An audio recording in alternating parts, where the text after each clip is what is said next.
ROTC 애국동지 여러분들, 신임 집행부가 출발한 지도 어느덧 3개월이 지났습니다.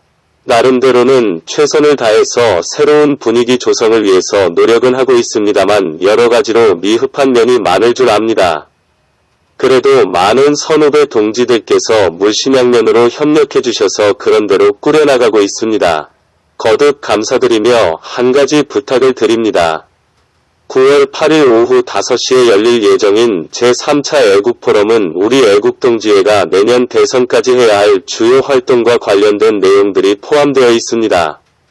가능한 한 시간들 내셔서 많이들 참석해 주십시오. 참여 신청처와 신청 기일은 첨부 공문을 참조해 주십시오. 참석 인원에 따라 장소를 정해서 예약할 예정입니다. 다시 한번 여러분들의 협조를 당부드립니다. 회장 김재수 드립니다. 아니, 특별한 비결이라기보다는 사실 어제는 정말 그 가슴에서 나오는 말들을 했습니다. 가슴에서 나오는 말들을 했고, 우리가 사실 촬영권을 못 받을 뻔 했었거든요. 그래서 박용찬 위원장님이 뭐 촬영 못 하더라도 이거 보이콧 하면 안 된다라는 말까지 나왔고, 또 변호인단에서는 보이콧 해야 된다라는 말까지 나왔었습니다. 그래서 이제 잠시 휴정을 하고 한 15분 정도 또 변호사와 원고 간에 그런 얘기를 하면서 어떻게 해야 될까 그런 토론을 했었어요. 그때 약간 밖에 나와서 했었거든요. 밖에 나와서 회의를 했었는데 저기서 블랙 시위 하시는 분들이 있는 겁니다. 목소리들이 들렸습니다. 그래서 그분들의 마음을 느꼈다고 해야 될까요? 그래서 저보고 이제 마지막 발언을 하라고 또 원고랑 다른 소송 대리인단께서 말씀을 하셨는데, 그때 좀 격정을 토로하면서 여러 마음에 있는 말들을 많이 했습니다. 그때 저는 블랙 시위 하시는 분들이나 우리 변호사 재검표를 도와주시기 위해서 멀리서 오신 변호사 형님들, 이런 분들의 마음이 많이 느껴졌거든요. 그래서 너무 감사한 마음이 들어서 그 안에서 그냥 느껴지는 대로 발언을 했는데, 그 발언이 조금 울림이 있었던 것 같습니다. 어제 이제 촬영을 한 3,000장을 넘게 찍었거든요. 사진을. 그래서 찍고 나오면서 이제 뭐 여러 정리를 해야 됐지만, 그 늦은 시간까지 밖에서 기다려주시는 그 분들의 마음을 보면서 제가 스스로 감동을 했고요. 이분들의 마음이 있어서 또 우리가 오늘 뭐 소정의 성과를 올리지 않았나, 이런 생각을 사실 했습니다. 저는 정말 어제 이러한 위대한 힘이 있구나라는 거를 진짜 느꼈거든요. 기적의 힘을 느꼈습니다. 절대로 안 된다라는 그런 조재현 대법관의 그 방침에 따라서 저희 원고와 소송 대리인 간에도 좀 이견이 있었습니다. 절대 안 된다, 이거 보이콧 하자 라는 의견도 있었고, 가야 된다, 뭐 해야 된다, 열어봐야 된다라는 입장도 있었습니다. 어떤 입장이 맞는지는 모르겠지만 일단 제일 중요한 거는 촬영을 하지 않으면 저 폭주에 대해서 우리가 어떠한 견제장치를 할 수가 없었기 때문에 저는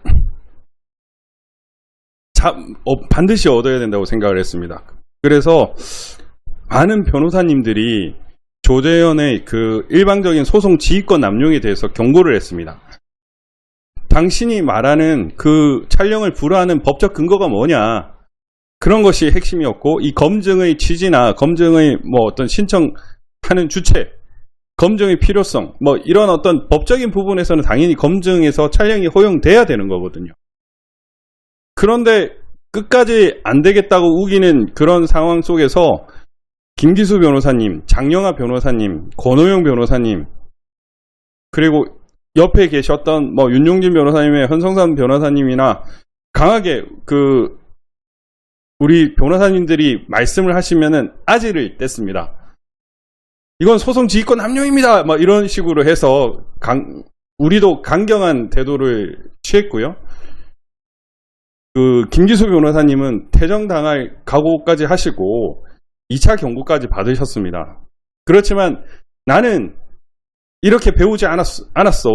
어떻게 대한민국 사법 역사상 이렇게 검증할 때 촬영도 불허한 사례가 한 사례도 있는지 가져와 보시오. 이러면서 그거 가져오면 내가 뭐 일어서든지 뭐 나가든지 하겠다라고 해가지고 그 조재현 대법관의 그 불공정한 소송 지휘에 대해서 강하게 어필을 했었고요.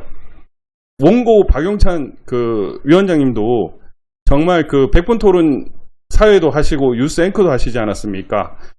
아주 논리적이고 정연한 태도로 그 우리가 반드시 촬영을 해야 된다는 입장을 반드시 했고, 그 원고께서는 그러면은 조재현 대법관님이 도대체 이것을 불허하는 근거가 뭐냐? 그거를 알려주시면은 제가 그 촬영을 하지 않겠다라고 얘기를 했는데, 조재현 대법관이 법에 그렇게 되어 있다고 하는 거예요. 그러면 무슨 법에 그렇게 되어 있냐? 공직선거법에는 투표지를 촬영하지 못하게 되어 있다. 이런 소리를 해서, 아니 이거는 재검표다. 재검표는 개표에 준해서 혹은 그 이상으로 감시, 감독을 철저히 해야 되는데 그 개표 참관인들에게는 그러한 것들이 보장되어야 되고, 공직선거법에는 오히려 개표 참관인들이 순식, 감시, 촬영을 할 수 있는 권한을 보장하고 있다. 그런데 왜 이걸 거부하는 거냐. 그전에는 저희가 처음에는 생중계 신청을 해달라고 했습니다. 저희가 이제 준비서면으로 냈던 그 생중계 신청에서 이 재검표의 중요성이라든지 국민의 알 권리 보장이라든지 향후 국가기관의 신뢰를 위해서는 이런 어떤 절차가 다 오픈되어야 된다라고 얘기를 했습니다. 그런데 조재현 대법관은 그것은 물론이고 모든 촬영을 금지시켰는데 법적 근거를 대라는 건 못 되는 거예요. 못 되는데요. 그럼에도 불구하고 끝까지 안 된다는 입장이었습니다. 그런 이후에 최후의 변론을 했는데, 그때는 이제 제가 이제 마지막 연사로 나서가지고 그 대법관과 대법원 부장 판사들과 법원 공무원들, 그리고 그 앞에 있는 피고 중앙선거관리위원회 위원들한테도, 그 공무원들에게도 얘기를 했습니다. 베네수엘라가 망하는 이유는 파퓰리즘 때문이 아니다. 파퓰리즘 때문에 민심이 분노하고 거기에 대해서 이건 아니다라는 마음으로 투표권을 던졌는데, 그 투표를 왜곡시킨 부정선거가 그 나라를 망하게 하는 거다. 그 나라의 어린이들의 꿈은 나라를 떠나는 것이다. 우리가 이렇게 이 선거소송을 하고 저 변호사님들이 대구에서 오고 부산에서 오고, 저 시민들이 아스팔트에서 떠들고 무엇이 잘못됐다고 외치는 게 그냥 단순히 자기 먹고 살고 이런 문제가 아니다.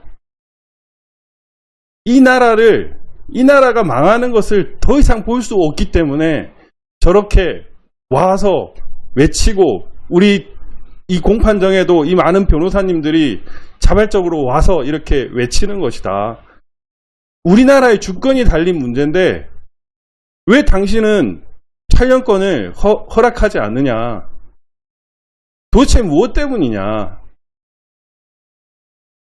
조재현 대법관, 당신도 자식이 있을 거 아니냐, 손주가 있을 거 아니냐. 혼자 잘 살면은 나중에 그 자녀, 손주는 잘 살 것 같냐. 양산을, 인천 연수에서 봤던 여기 있는 증인들은 다 알 거 아니냐. 부정선거 일어나지 않았느냐. 여러분들 두 눈으로 복격하지 않았느냐. 이거를 밝혀야 된다. 이 중요한 주권에 관한 문제에 있어서 주권은 헌법과 법률을 만든다. 주권이 가장 문제됐는데, 주권이 유린되고 훼손됐는데 더 이상 이거보다 중요한 문제가 어디 있냐. 조재현 대법관은 왜 촬영을 불허하느냐. 도대체 왜 그러느냐. 이런 식으로 제가 좀 소리 높여 얘기를 했습니다. 그 하다 보니까 책상도 한번 쳤던 것 같은데, 그 이후에 갑자기 이제 마음을 바꿨는지, 원고 대리인과 피고 대리인을 막 불러가지고, 조재현 대법관의 니 촬영권을 이제 한 사람에게만 허락을 하겠다라고 이렇게 타협을 보게 된 겁니다. 그래서 이제 제가 이제 촬영을 해가지고 어제 하루 종일 이제 촬영을 하느라고 이리저리 돌아다녔습니다. 사실 그게 법리적으로는 맞는 것이거든요. 법적으로는 당연히 원고가 재검표 신청을 했으면 원고가 거기에 대해서 목적물을 검증할 수 있는 기회를 부여받아야 되는 건 당연한 것이거든요. 왜냐하면은 사람의 눈과 귀 이는 다 다르기 때문에 이걸 객관적인 현상으로 나오는 것은 사진, 영상밖에는 없습니다. 그것을 바탕으로 변호인들이 의견서를 쓰는 것이고 판사는 그것을 바탕으로 또 그 각종 서면을 보고 판단을 내리는 것이거든요. 그런데 그 객관적인 자료를 바탕으로 하지 않겠다라는 것은 철저히 피고 입장에서 얘기를 하겠다는 것이거든요. 그렇지만 겸언쩍었지만 그 대법관의 진행은 그게 원칙인 거죠. 원칙.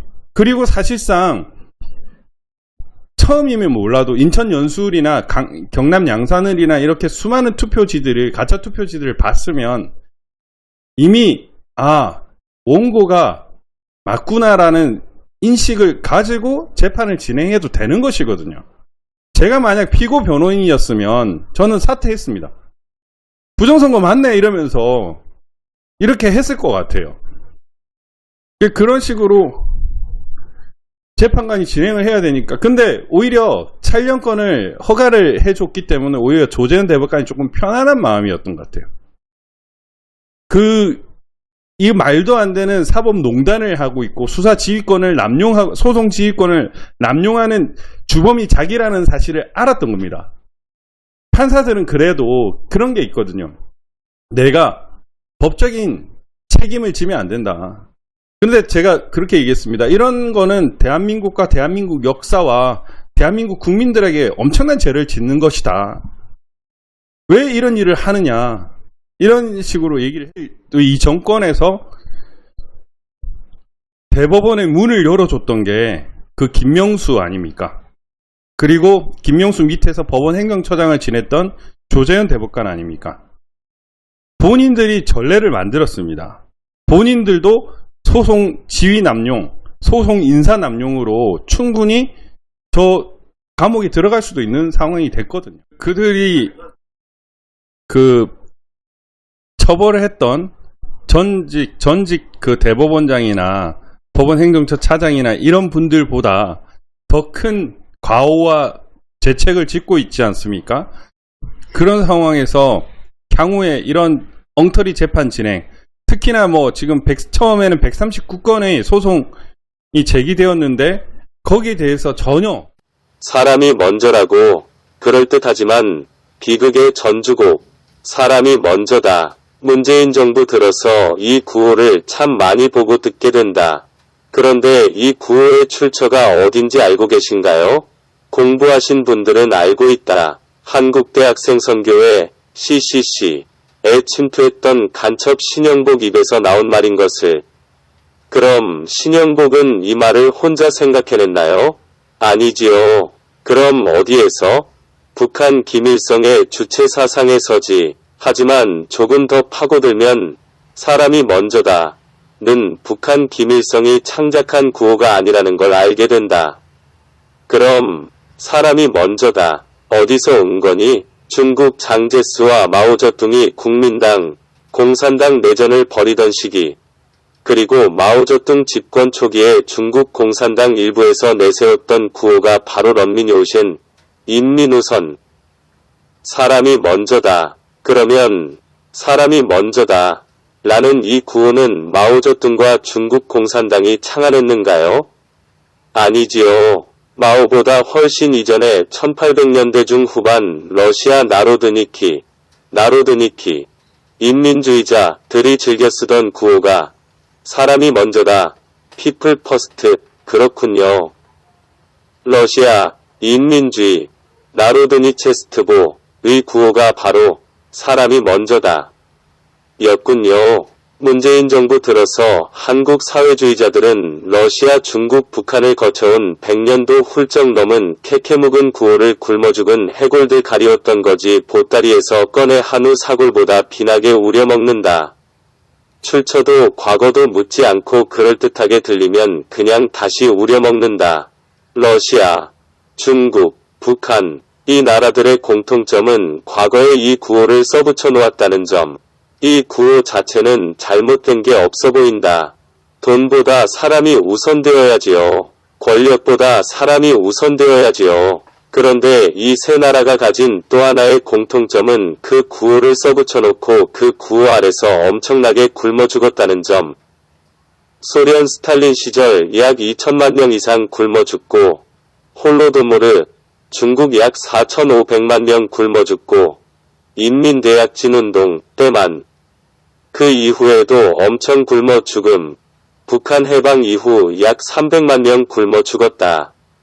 지금도 인권이 무시당하고 일당 독재 1인 독재가 판을 친다. 그런데 참으로 해괴한 일이다. 그 많은 인민들 굶어 죽어나갈 때 스탈린, 마오쩌둥, 김일성이와 그 일당들은 배 터지도록 잘 먹었고 온갖 금지된 향락 속에 젖어 살았다. 우리나라 사람들이 사람이 먼저다. 는 구호를 좋아하면 저런 나라들 따라갈 가능성이 높아진다. 조국이를 보면서 떠오르는 구호, 사람이 먼저다. 그 구호상의 사람이란 누구냐? 소련의 붉은 귀족, 노멘클라투라, 그리고 중국의 태자당들이고 홍얼따이, 홍어다이, 중공 고위 공산당 후손, 그리고 북한의 백두혈통 남한의 주사파. 여기까지 사람이다. 그리고 나머지는 개돼지인데 개돼지라고 써놓고 조국이는 가재, 붕어, 개구리들이라고 읽는다.